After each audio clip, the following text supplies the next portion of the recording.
Hey guys, so sorry that my hair is looking kind of crazy. I just got off work. It's really windy outside and I just have it kind of in like a little bun thing. So anyway, I decided that since my makeup is all done up and I for some reason never film on days where my makeup looks really nice, I wanted to film this video today. And a lot of you have asked me about this topic, and whenever I talk about this topic I get a lot of responses that tend to be pretty positive, and you guys seem to enjoy when I talk about this thing. So if you haven't guessed by the title, today we're going to be talking about sponsorships and paid reviews and affiliate links and the truth about all these things, because I think there's a lot of misconceptions that go on around YouTube as to how exactly YouTubers get paid, what a sponsorship is, what an affiliate link is, and unless you are a content creator, then there's a lot of kind of gray area there, and I think that we sort of just assume sponsorships, and when we think of those, we think negative things. I mean, nobody wants to feel like something they're being talked to about is because of a sponsorship or because a big company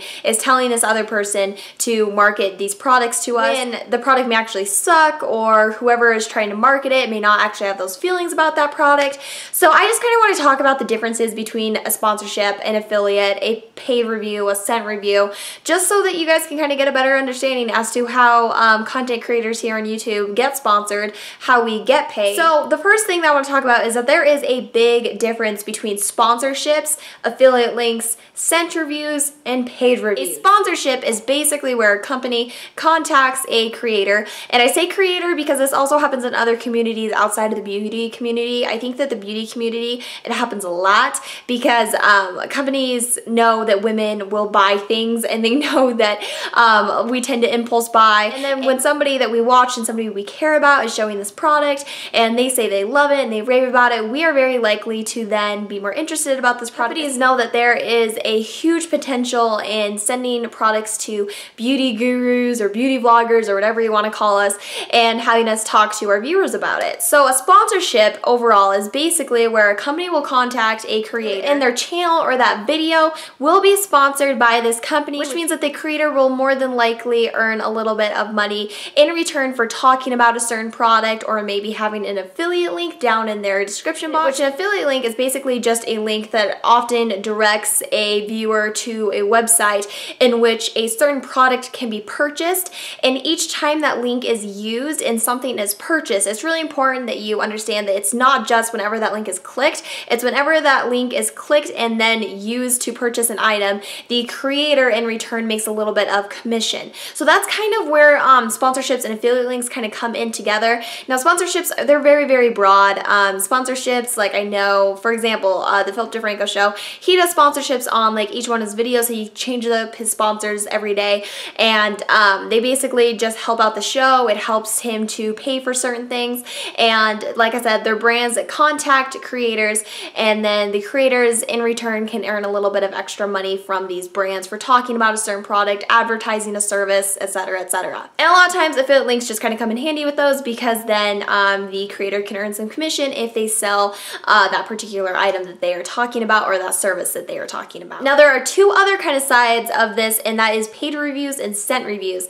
If a product is sent to a creator, an intention of that creator saying good things about the product, that can be considered a paid review. It is where a company will contact somebody and say, hey, we are willing to send you this, knowing that you will say great things about this, that you won't go onto your channel and bash this product, and even if you don't like it, you will say positive things about us. That is like my least favorite type of sponsorship, so to speak, because it is basically the creator in some cases lying to their viewers in hopes of getting money. A lot of times in that situation, the company will pay the person to review that product, and I think that that's where people start to get a lot of distrust for certain people, and that's kind of where things start to go downhill a bit, because nobody wants to be lied to. Nobody wants to know that a product that a creator is talking about they don't actually like, or maybe they don't have those actual feelings about it, and they're just saying these things because the company is telling them to, and because the company is paying them to. So that is a paid review, and not every time are paid reviews bad. I mean, some people might actually receive products under the intention that they will get paid to talk about them and really, really like them. Now the other thing is a sent review, and this is kind of where I think sponsorships, whatever, are a good thing, because I think that scent reviews are really helpful to an extent. So a scent review is where a company will contact a creator, tell them about a certain product that they are trying to market or trying to get out there, send them that product, do it full knowingly that that person may say terrible things about that product, they may not like that product, or they will sing the praises. It's completely up to the creator's decision as to whether or not they're going to like that product. So for example, when Agave Oil contacted me, kind of like a small up-and-coming hair brand, they contact me saying, hey, would you like to try out our products? I said yes. They didn't tell me to say good things about it. They didn't tell me to say bad things about it. If I was to say bad things about it, I'm sure they would have been like, okay, you know, I'm sorry it didn't work out for you, and probably never talk to me again. But I really ended up liking the product, so I did a review and I said really positive things about it. They appreciated my review. They did send me an email saying that they were happy that I liked the products, but I didn't get paid to do that review whatsoever. I mean, like I said, I could have been sent those products and said terrible things about it, and the same outcome would have happened, if you get what I'm saying. After I made that good review, nothing negative affected me, nothing really positive affected me. I mean, I got a thank you, but it's not like they sent me money or sent me tons of other agave products to try out because I said that I like the product. Basically, it just kind of helps them to market it, helps them to advertise it a little bit, and also helps them to get an opinion, because if I really didn't like the product and had legitimate reasons as to why I didn't like it, and I thought that there were ways they could be improved upon, then the company can take that into consideration and work to improve the product in the future. So I think scent reviews are awesome. So that is personally kind of my experience with sponsorships. Now, another thing that I sort of have experience with is the affiliate link. I am sort of an affiliate with Sigma, which doesn't mean anything other than the fact that if you guys use my Sigma link down below, which is always at the bottom of my videos, to purchase Sigma products, I earn a very small amount of commission for it. And when I say small, I mean it's almost insignificant. And this is why I've actually been thinking about sort of disconnecting myself from the Sigma affiliation program, because there are so many Sigma affiliates out there. And honestly, I like Sigma brushes, but I don't know if I like them enough to try to sell them or really always have that link in my videos.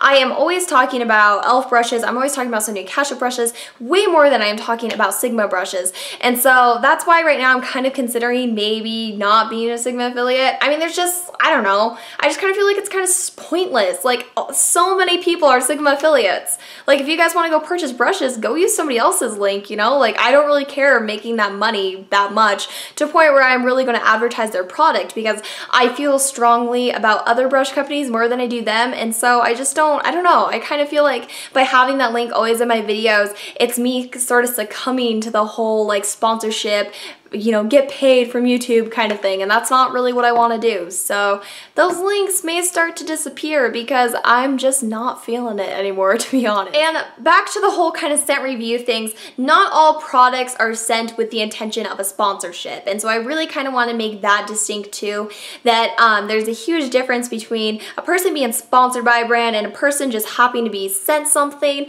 for a review. There's a huge difference there, and I think that sometimes as a viewer, that's can sort of get kind of hazy, because it was like they're talking about this product, they have a link for it in their description, and their little FTC disclaimer says that they were sent this product, they must be sponsored. And that's not always the case. You know, with agave oil, I'm not sponsored by agave oil or agave hair care in any means.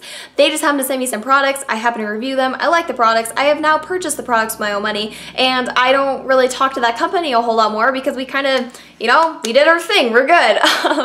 Now in the future, maybe they will decide to contact me again and want to send me some other products, and that would be awesome. I love their products, and that's a big perk to doing YouTube, is that you get those amazing opportunities. But I just want you guys to know that not every time somebody is sent a product does that mean that they are sponsored by that brand. And similarly, just because a creator shows a product and does a review on that product does not mean that they are getting paid to do that review. As I said, I was not paid by agave oil to make my review on their products. Now, some products are sent, as I said, for paid reviews, and some products are sent where the creators can make commission off those products if they sell those products. However, most people are pretty good about stating that in their videos. They're pretty good about saying, you know, I do have a link down below that you guys can purchase this product from, and in that case, that usually means that they are making commission if you do use that link and purchase the product. And most people are really good about saying, you know, this company didn't send me this, however, it doesn't affect my opinions or whatever. Most people give a little disclaimer. And the problem, I think, with sponsorships is where people sort of fail to mention that, or they will put it at the way, way, way, way bottom of their description box. And then it's like, okay, you know, like, it doesn't really hurt just to say exactly what's going on, because then as a viewer, we all can be on, like I said, the same page with everything, and we can all understand, like, okay, they are getting paid to say these things, and take that into consideration. Because honestly, if I knew somebody was saying these things about this product and they weren't getting paid to say these things, while another person is getting paid to say whatever they're saying, that totally changes your opinion on the product, and that totally kind of alters what you're thinking when these people are talking. Because if I was watching a video and I knew that this girl was getting paid to say these things, it'd be like, okay, well, are you saying these things because you feel this way, or are you saying these things because you're trying to make money?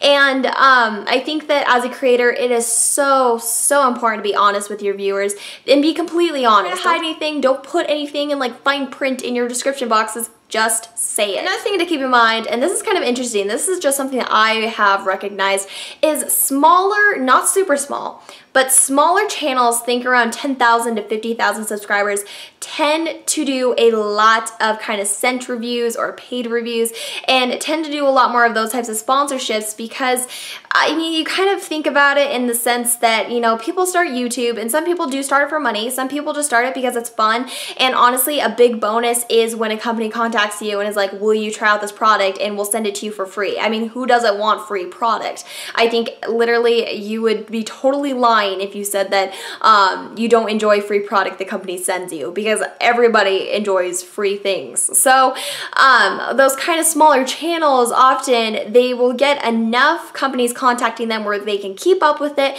they can say yes to all those companies. Where bigger channels, around like 100,000 subscribers and up, they will get tons and tons of emails from tons of different companies, and if they were to say yes to all those companies, I mean, it would be obvious that their whole channel is just now a sellout. They're just in YouTube for the money, just in it for the free product. But these smaller channels can kind of get away with it. I hope this is all kind of making sense, but basically what I'm trying to say is, like, I can think of one channel in my head right now that in the past few weeks that I've watched her videos, there have just been so many different products that she's talked about that were sent to her, and she's not super big. I mean, she's not, you know, really small. She's a little bit larger than my channel, and I'm just getting sick of seeing her always talk about all these products that she was sent. I'm like, can you please just do a video on a product that you weren't sent, or do a video in which you are not entering a contest or doing it for a particular company? Because it just, I don't know, it just kind of turns me off in a sense. Like, I don't constantly want to hear about how this product sent you this free stuff and now you're talking to it about us because it's so great and we all need to try it, yada yada yada.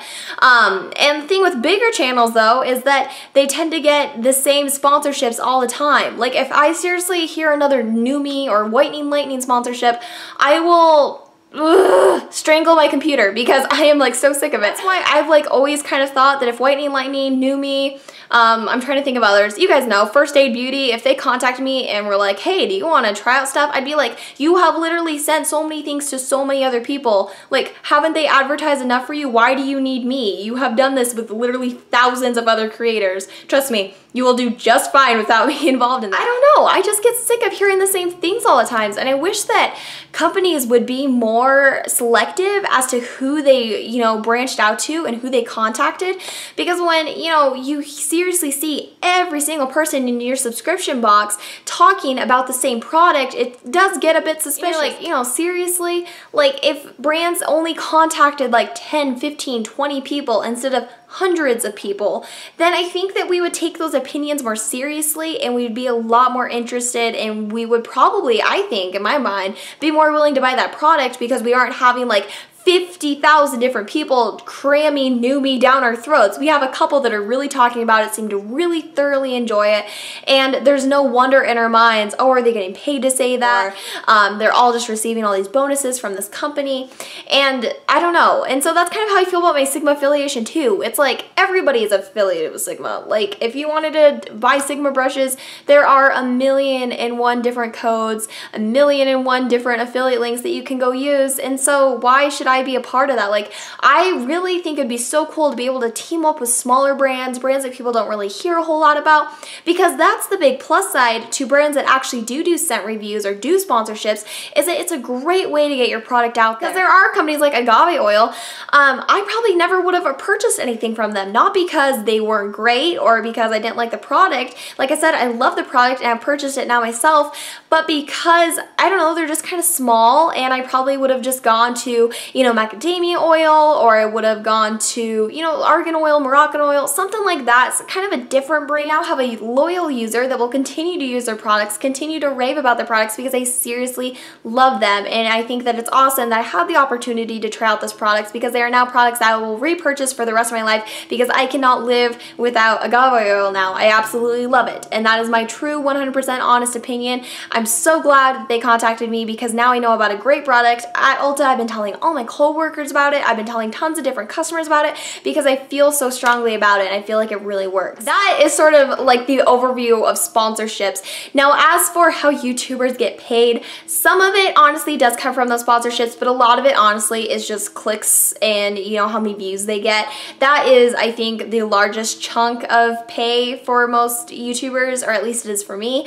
Now, obviously, I work 2 jobs right now. Like, I don't make enough money from YouTube whatsoever to live. I mean, I could like live in a box on the street and maybe I could afford food, but like I definitely do not make enough to pay rent, to pay bills, anything. Like, literally the money I get from YouTube is money that I use to buy products to share with you guys, and I use it to kind of benefit the channel, and I kind of like reimburse it back into the channel by buying better equipment. Soon I'm gonna buy studio lights with the money that I've been saving up from YouTube. So that's kind of the way that I spend my money. A lot of people though are so lucky and they can turn this into a, you know, full-time job for them where they can just make videos, and I think that's awesome. Like, I would love to get to that point in my life, because I absolutely love doing this, and it's just, you know, you guys know, I've said this a million times, I love talking to you guys, I love receiving comments, I love making videos, I love editing, and it would be awesome if this could be my job. But, you know, maybe someday I'll get there, maybe I won't. Either way, I will continue to do this, and I will continue to love this. I just wanted you guys to kind of understand the differences between sponsorships and kind of how YouTubers get paid a little bit. Like I said, a lot of it comes from views, but I mean, a good chunk of it from maybe people that are more popular. It may come from, you know, paid reviews or sponsorships. Myself, I just can't really attest to a lot of that, because I'm not a huge channel. I haven't gotten like any sponsorships. I haven't done many affiliate links. I haven't been affiliated with a lot of brands outside of Sigma, which, like I said, I'm planning on dropping that anyway. So anyway, that's just kind of what I want to talk about today. I wanted to kind of clear the air a little bit so that you guys can kind of get a better understanding as to the differences between, you know, sponsorships within the beauty community, within the vlogging community, the gaming community. There's just a huge difference between all those little different subcategories of sponsorships, and not all sponsorships are bad.